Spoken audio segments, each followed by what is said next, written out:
Hello and welcome to Play PKN, the weekly video bulletin of the top news stories on PKN Packaging News, Australia's media hub for the packaging industry. I'm PKN's publisher Lindy Hewson, and this week's episode is brought to you by Ball & Doggett, Australia's largest distributor of printable materials for packaging and the creator of the Ecoporium by Ball & Doggett platform. In our lead story this week, Orora has sold OPS, its North American packaging solutions business, to US-based Veritiv in order to focus entirely on its beverage container business.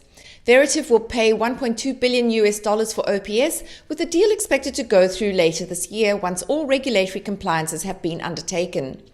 Orora will use some of the funds from the sale to bring forward its capital investment to expand its cans capacity in Rocklea, Queensland. Orora says the Rocklea expansion, in combination with recent and ongoing projects, will increase its cans capacity by more than 30%. Brian Lowe, the managing director and CEO of Orora, said that the transaction marks a new era for Orora as it accelerates its strategy of becoming a specialty value-added beverage packaging player.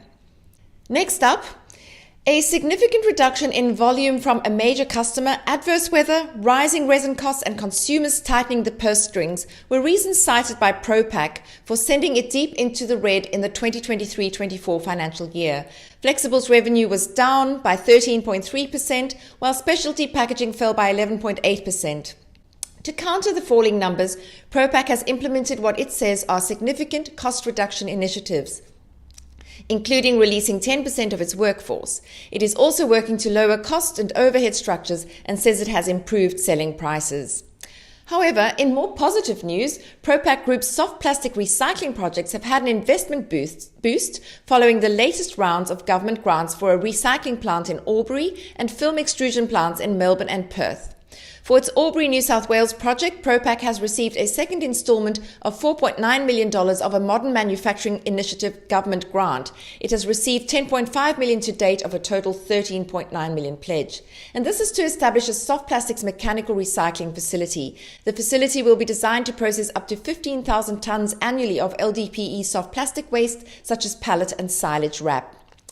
Then, in what Pact Group is calling a plastic recycling breakthrough, the company is now manufacturing its iconic Sulo bins using plastic packaging waste from household recycling bins mixed with old recycled wheelie bins. The new bins are made with up to 100% recycled plastic, although Pact does note that recycled content depends on bin color and excludes lid, wheels and axles. The curbside collected plastic bottles, jars and lids are sorted, shredded and washed and then turned into a high-quality resin at the Pact-operated Circular Plastics Australia recycling facility in Laverton, Victoria, which is a joint venture with Cleanaway Waste Management. Over to the world's biggest packaging company next, and that is Amcor, which sees its interim CEO Peter Konieczny being appointed to the position permanently.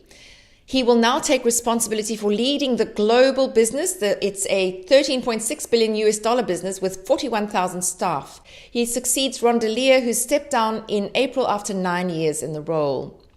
Now to some quick updates on other headline makers.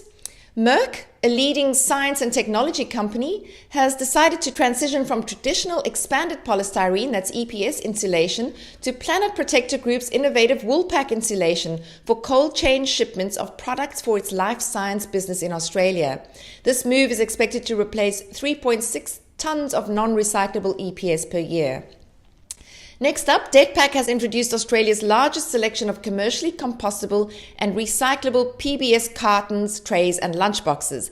Detpak's PBS range provides alternatives to single-use plastic items like plates and bowls, which are being phased out under the new single-use problematic plastics legislation aimed at reducing environmental impact.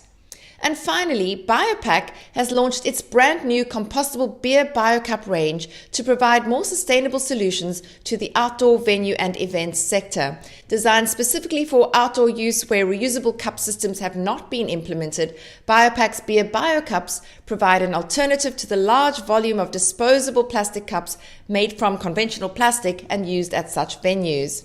Well, that is all from me for this week. For more details on today's headlines, you know where to go. Head over to packagingnews.com.au. Thank you, as ever, for watching.